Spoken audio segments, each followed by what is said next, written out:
I found out my wife was cheating because of an iCloud sync. That's it. No drama, no accusations, no weird late-night phone calls. Just one quiet screw-up with cloud settings, and boom. Whole truth landed right in my lap, like a dropped hammer. It started with an iPad.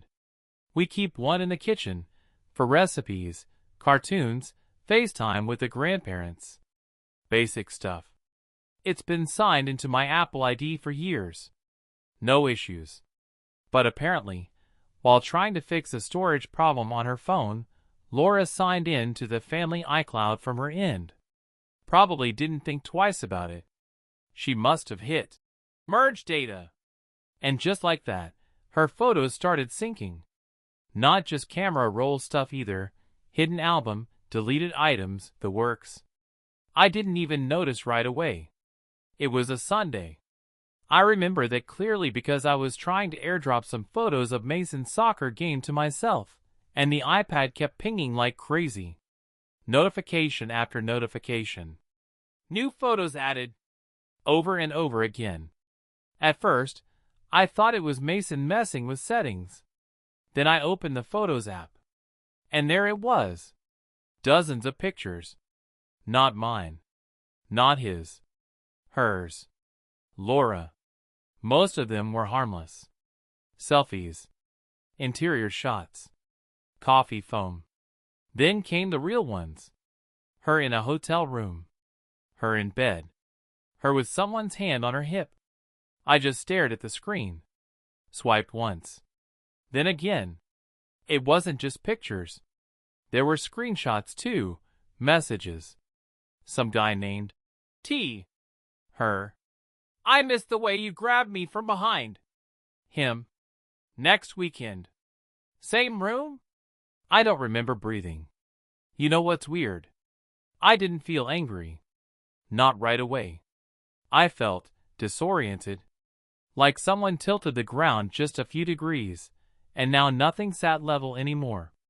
I stood in my kitchen, next to a half-cut apple and Mason's crayon drawing, staring at photos of my wife cheating on me, and my first thought wasn't rage. It was, how long has this been happening right under my nose? I didn't say anything that day. Didn't call her out. Didn't even close the app. I just locked the iPad, poured myself a coffee with shaking hands, and sat on the back porch until the sun went down. Mason came out to show me a bug he found. I smiled like everything was fine. Inside, I was drowning. Next morning, I woke up before anyone else. Didn't sleep much. Just laid there most of the night, eyes open, listening to Laura breathe next to me like nothing had happened. She curled up like she always does. Like we were still fine. I waited until she got in the shower, then I got up, went straight to the kitchen, and opened the iPad again. Photos were still syncing. More had come in overnight. Some were screenshots of Instagram DMs. Others were hotel room selfies. Candles. Takeout containers for two. A wine glass on the floor. There were texts too, not full conversations, just pieces. Enough to make your gut twist. Him. You looked incredible tonight. I couldn't stop thinking about that dress. Her. Next time, I won't wear one. And the worst part? They used my son's name as a code. One message. Mason has practice this weekend, so I'm all yours. That's how she was marking weekends I was distracted. When she could sneak out without raising questions. I checked the timestamps. The photos, the messages, they weren't old. They weren't from a time when we were struggling or figuring things out. They were recent. Like last week recent. There was even one from the Friday I was stuck in traffic coming back from a work trip. She had told me she'd stayed home with a headache. Turns out, she stayed home, but she wasn't alone. You ever get that feeling where your whole chest goes cold? Not like anger. Not like heartbreak. Just this freezing clarity. That's where I was. Because this wasn't some drunk one-night thing. This was coordinated. repeated. Quiet. She was careful. Used cash sometimes. Changed his name in her phone. Never kept him in photos too long, just enough to confirm it was real. And then hid it behind smiling posts, meal preps, bedtime books, an hour. Strong marriage. I looked at that screen for almost 2 hours. Didn't even realize the sun had come up until Mason came downstairs rubbing his eyes. He sat next to me, still in his pajamas, leaned his head on my arm and mumbled, "Can we make pancakes today?" I closed the iPad like it was nothing. "Yeah, bud. Let's do pancakes." Laura came down 20 minutes later. Hair up. Light makeup. Yoga leggings. She kissed me on the cheek like usual. "Sleep okay?" I nodded. "I might stop by the design warehouse later. They've got new textiles coming in," I just said. Cool. Because right then, I wasn't ready to blow it all up. Not yet. I needed to know everything before I moved. That afternoon, I backed up the photos. All of them. Saved them to an external drive, then made a second copy just in case. I turned off iCloud sync on the iPad. Quietly. Cleanly. Didn't delete anything, just stopped the pipeline. Then I checked her location sharing. She turned it off. That night, she poured us both a glass of wine. We sat on the porch like always. She talked about her clients. Her friend's baby shower next month. Some new cafe that opened downtown.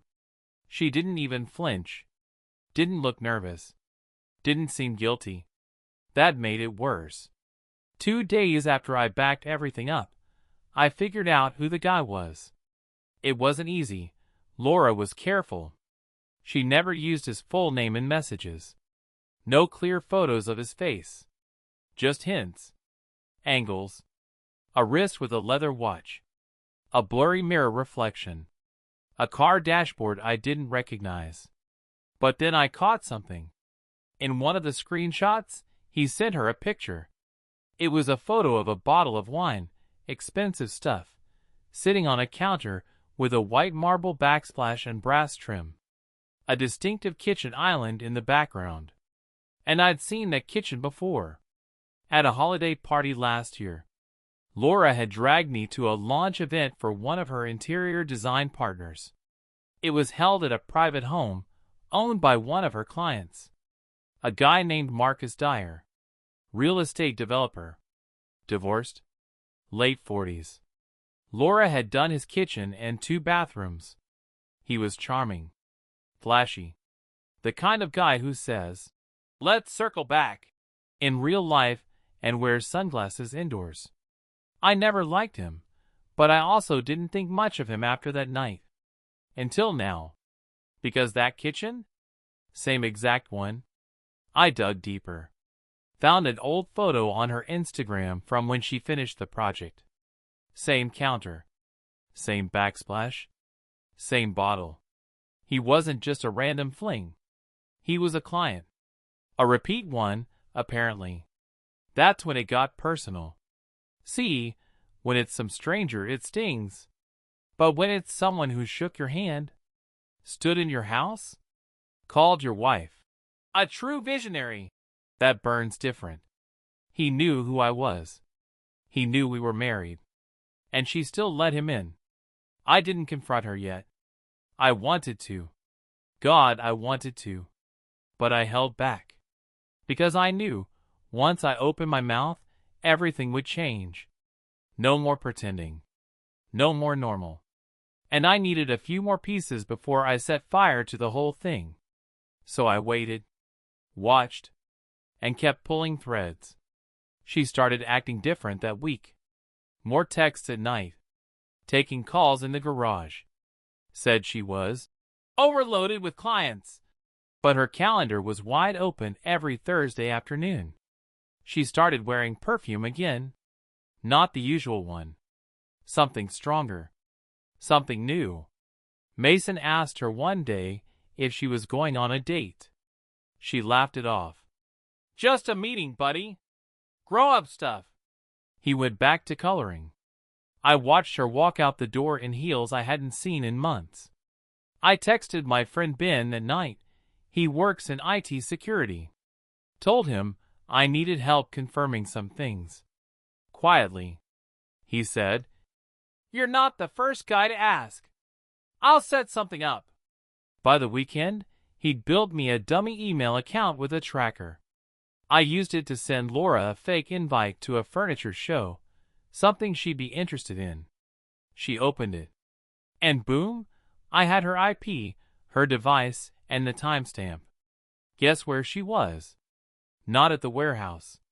Downtown. On a Wi-Fi network registered to a boutique hotel. That's when I knew for sure. She wasn't slipping. She wasn't lost. She was lying full-time, making appointments with me like we were still teammates, while setting appointments with him behind my back. All with a smile. I didn't want a dramatic scene. No shouting match. No flipping tables. I just wanted the truth. Out in the open. No more guessing. So I gave her a test. That Monday, over breakfast, I said, "I've got an invite to speak at a product workshop in Denver this weekend. They're covering the hotel 2 nights. She didn't flinch. Just kept stirring her coffee. "You thinking of going?" I nodded. "Yeah, probably. It's nothing big, but the networking could be useful." She smiled. "Well, I guess it's just me and Mason then." "Yeah," I said. "I'll leave Friday afternoon, back Sunday." Now, for the record, there was no workshop. I wasn't going anywhere. I booked a cheap room at a chain hotel across town under a fake name, just in case. Then I stayed put. Car in the garage. Phone on silent. Lights off. And I waited. Friday night, around 8:30 she left. Told Mason she had dinner with a client. Kissed him on the head. Said she'd be home before midnight. I watched her through the upstairs window. Heels. Purse. That same black coat she always wears when she wants to. Feels sharp. She didn't see my car. Didn't even check. 15 minutes later, she was gone. I waited. Then checked the tracker. She stopped moving near downtown Boulder, right near the same boutique hotel from before. Same block. Same time. She wasn't even trying to hide it anymore. And that? That told me everything I needed. I didn't sleep that night. Didn't even try. Just sat on the couch in the dark, scrolling through old photos on my phone. Trips, birthdays, holidays. All those little frozen smiles. And in every one, I could see it now, the distance. The slight lean away. The colder hand on my shoulder. The smile that was just a little too posed. Funny how clear it gets in hindsight. The next morning, she came home around 9. Wearing sweats. Hair tied back. Carrying coffee for herself like she'd just gone on a walk. She walked into the kitchen, smiled. "You're up early. Didn't expect you back yet." I looked at her. Not angry. Just done. "I didn't go." She blinked. "What?" "I never left. There was no workshop." Silence. I watched it land. She opened her mouth, then closed it. Looked away. Back again. "I don't know what you're trying to say. I'm saying I know. I've known for weeks." Still no apology. No denial either. Just that blank stare people give when they've run out of backup plans. "Adam, can we talk about this without making it worse?" I almost laughed. "You think this is me making it worse?" She sat down across from me. Didn't cry. Didn't plead. Just said, "It didn't start the way you think." I cut her off. "I don't care how it started. I care that you lied every single day and thought I wouldn't figure it out." She tried the usual lines. That she felt lonely. That I'd grown distant. That she didn't plan for it to happen. That Marcus understood her in a way I didn't anymore. It was like reading from a script. She even said the classic. It was just physical. It didn't mean anything. That one almost set me off. Then why did you build a whole second life around it? She had no answer for that. And honestly, I didn't need one anymore. That same night, after Mason was asleep and the house went quiet, I emailed a lawyer. Didn't call. Didn't want to say the words out loud yet. But I wrote everything down. Laid it out clean. Subject line: Marriage Dissolution Inquiry, Confidential. By noon the next day, I had a reply. We scheduled a call for that week. And just like that, it was real. Laura knew something shifted. I didn't yell. I didn't move out. But the energy in the house changed. I stopped pretending. No more little shoulder squeezes when we passed in the hall. No more asking about her day. No more "Everything okay?" texts when she ran late. She started noticing. You've been cold lately. Have I? You're acting like I'm not even here. I shrugged. Maybe you're not. She didn't like that. And I think that's when she realized I wasn't just angry, I was done. So she changed tactics. Suddenly, she was overly helpful. Cooking again. Asking if I needed anything from the store. Picking Mason up early. Planning family hikes. I said yes to none of it. And that's when she got desperate. 3 days later, she tried to flip the narrative. I came home from a walk with Mason, and she was in the kitchen, pacing with her phone. As soon as he ran off to his room, she turned to me, all serious. I've been thinking. Maybe we should do counseling. I looked at her. Now? I know I made a mistake, Adam. But I think we owe it to our family to try. I don't want to throw away 10 years over something that's fixable. Fixable? That word almost made me laugh. She acted like it was a broken shelf. Like we could glue it and forget the cracks were there. I said, You didn't trip into this, Laura. You planned it. Repeatedly. That's not a mistake. That's a decision. She got quiet. Then lower. You know, you weren't exactly perfect either. There it was. I said, Don't. You were distant for a long time. Always in your head. Always working. You never touched me anymore. I just stared. So you cheated on me because I was tired after work? No. You want a reason. That's not a reason. That's an excuse you made to sleep better at night. Later that evening, my lawyer called. He'd looked over everything. Said the case was strong. Documented. Clear cut. The prenup, signed years ago, before Mason, protected most assets. But custody? That could still get messy. If she pushes, she may try to make this about parenting, not just the affair. Can she win that? Not with your record. But it won't stop her from trying. Sure enough, a week later, she made her move. I got a message from a mutual friend, someone we hadn't talked to in months. Hey man, is everything okay with Mason? Laura said she's worried about how he's adjusting. Another one followed. She mentioned you've been emotionally checked out lately. Just wanted to check in. And that's when it clicked. She wasn't just playing defense. She was building a narrative. Turning me into the distant one. The neglectful parent. The cold husband who drove her away. I didn't respond to either message. I just saved the screenshots. Forwarded them to my lawyer. Filed it under a new folder. Counter strategy. Because if she wanted to make this messy, fine. But I wasn't going to play dirty. I was going to play smart. The papers went out the following week. Official. Direct. Filed through my attorney and delivered straight to her inbox. No theatrics. No warning. She opened them in the kitchen. I was upstairs at the time, but I could hear the silence. Not shouting. Not crying. Just silence. And then the soft slam of her laptop closing. 10 minutes later, she came up the stairs like a storm that lost its lightning. So this is it? I didn't answer right away. Just looked at her. She was holding the printed pages in both hands like they were written in fire. You're just done? I said. You ended it. I'm just putting it on paper. She stared for a second, then shook her head like I was being unreasonable.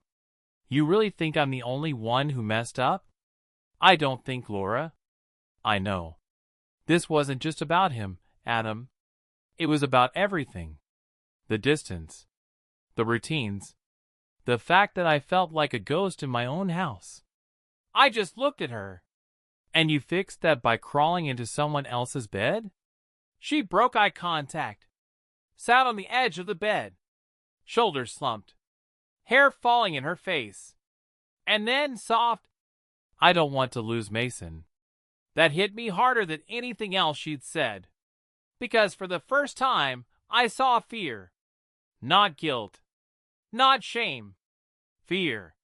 You're not going to lose him, I said. But we're not doing this fake version of together anymore. Joint custody?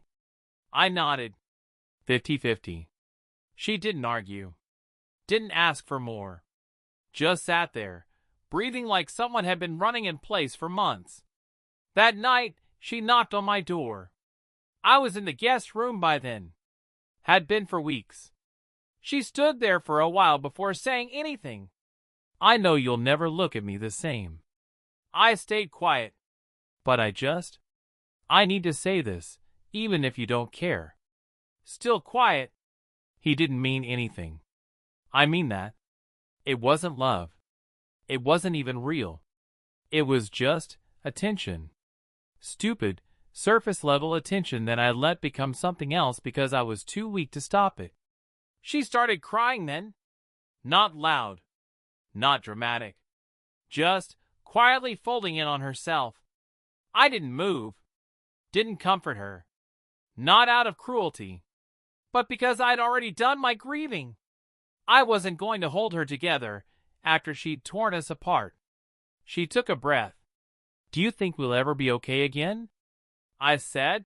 Define okay. Civil, friendly. Not whatever this is. I looked at her and told her the truth. If you're asking whether we'll be a family again, no. That version's gone. You killed it. She wiped her eyes. Then nodded. Slowly. And walked away. 2 days later, my lawyer told me she'd signed everything. Didn't contest the prenup. Didn't push for more time. Didn't try to stall. It was the cleanest ending I could have hoped for. That weekend, Mason and I spent Saturday building a Lego castle. He kept calling it Dad's house, which made me laugh. When we finished, he said, "Where's Mommy's part?" I paused, then handed him a few leftover bricks. Yours can have a garden. That's her favorite part anyway. He smiled, totally satisfied with that answer. I didn't expect to ever see Marcus in person again. I thought the man had enough shame to stay in the shadows. Guess not. It was a Wednesday. Late afternoon. Mason was at my parents' place for the night, and I was finally sitting down to take a breath. Doorbell rang. Didn't think much of it. Probably Amazon. I opened the door, and there he was. Marcus. Standing on my porch in a leather jacket, sunglasses on even though the sun was already dipping. I said nothing. He pulled the glasses off, didn't smile. We should talk. I raised an eyebrow. About what? Laura. The situation. I figured you'd want to clear the air. Clear the air? I nearly laughed. Instead, I stepped out onto the porch, closed the door behind me, and crossed my arms. You've got 2 minutes. He leaned against the railing like we were old friends. Look, man. I'm not proud of how this played out. It wasn't supposed to be messy. I said nothing. She told me things were already dead between you two. that it was all paperwork and logistics. I gave him a cold look. She also told me she wasn't married the first time you kissed her. You believe everything you're told? He hesitated. She was conflicted. I don't think she wanted to hurt anybody.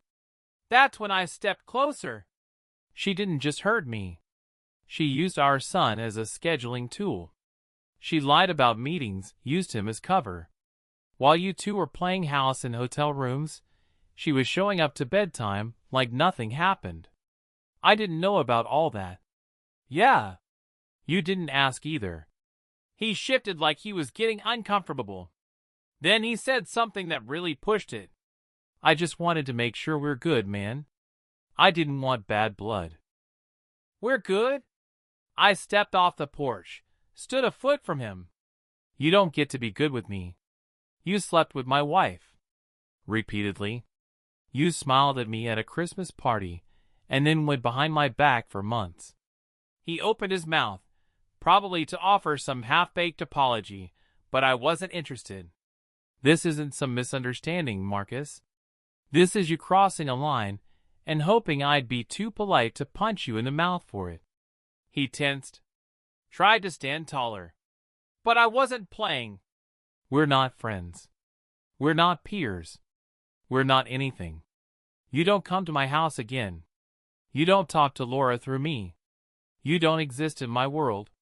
He nodded once, stiff, then turned and walked off. Didn't say goodbye. Didn't look back. Good. I watched him drive off, then stood there for a long minute, breathing in the cold air. Not angry. Just clear. Laura texted me later that night. Marcus said he stopped by. I didn't ask him to. I didn't respond. That part of my life was over. And she could clean up her own mess now. The next morning, Mason and I made waffles. He poured too much syrup and laughed when it spilled. I sat there watching him, thinking, this is what matters. Not revenge. Not getting even. Just this. My life back in my hands. On solid ground. It had been quiet for a while. No text from Laura. No surprise visits. No drama. We'd fallen into a rhythm with Mason. School days split clean, weekends rotating smoothly. He was adjusting better than I expected. Laughing again. Sleeping better. Drawing more.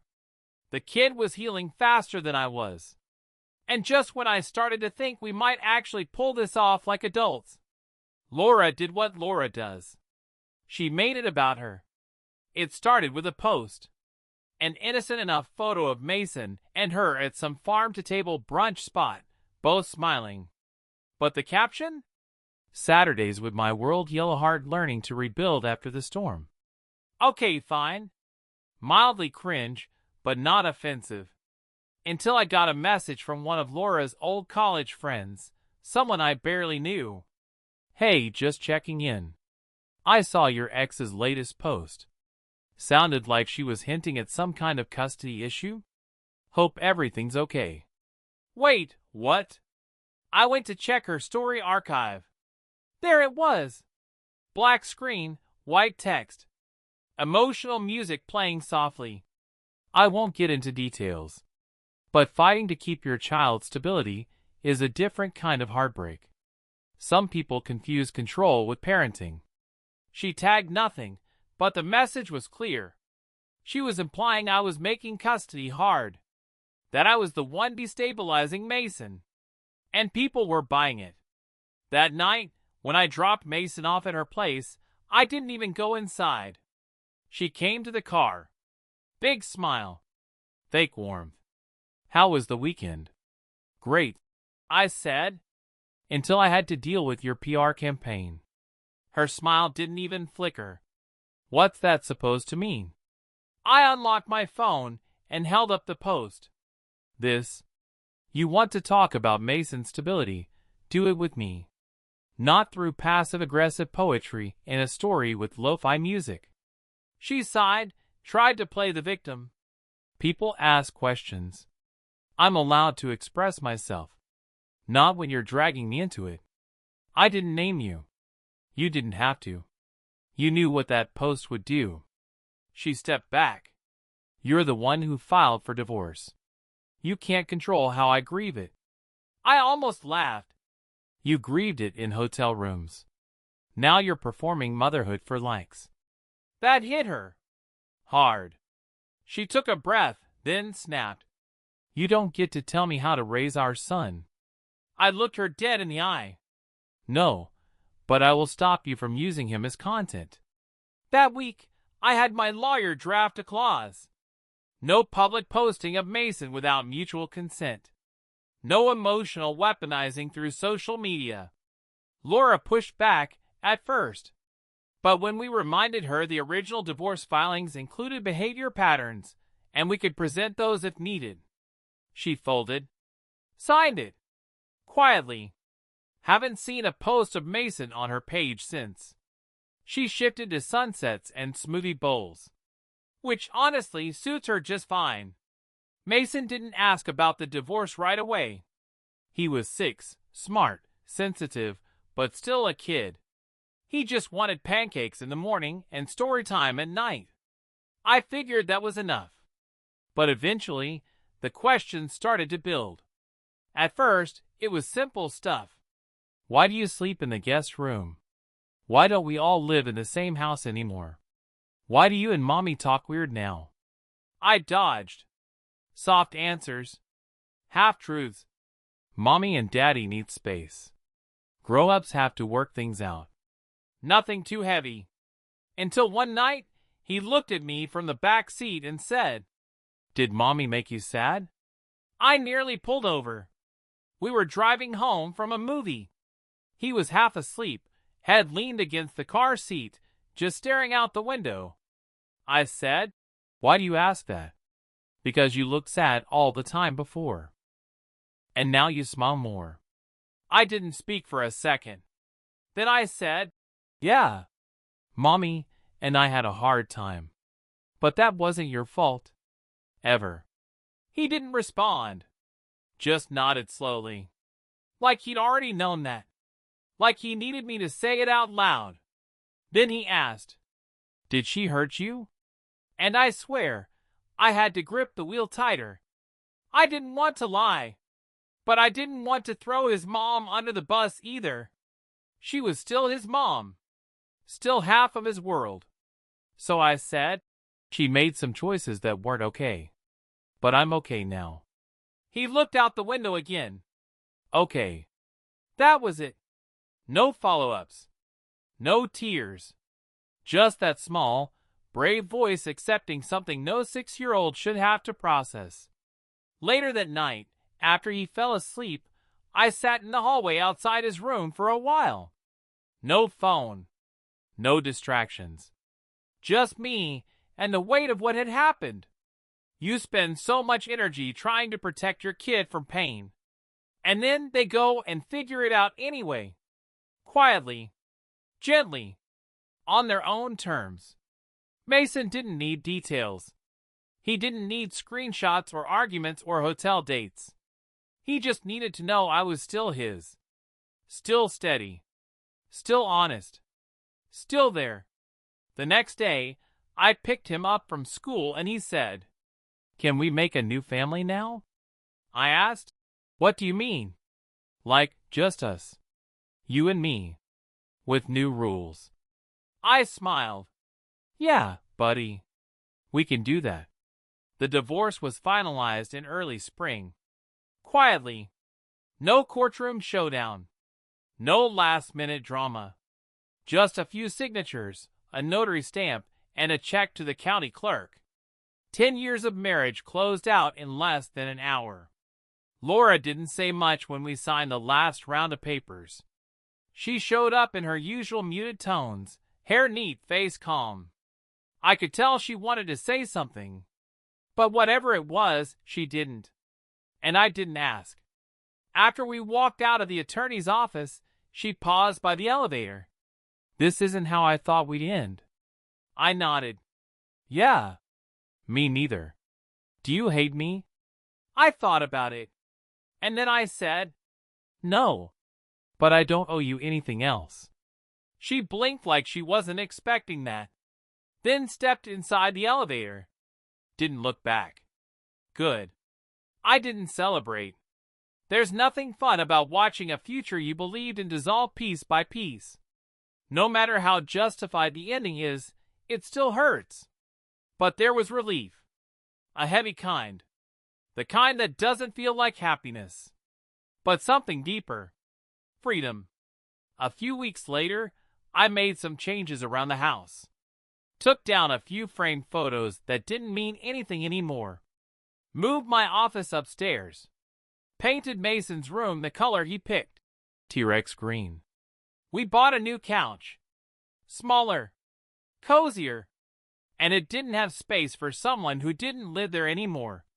One Sunday morning, Mason and I built a fort out of the cushions.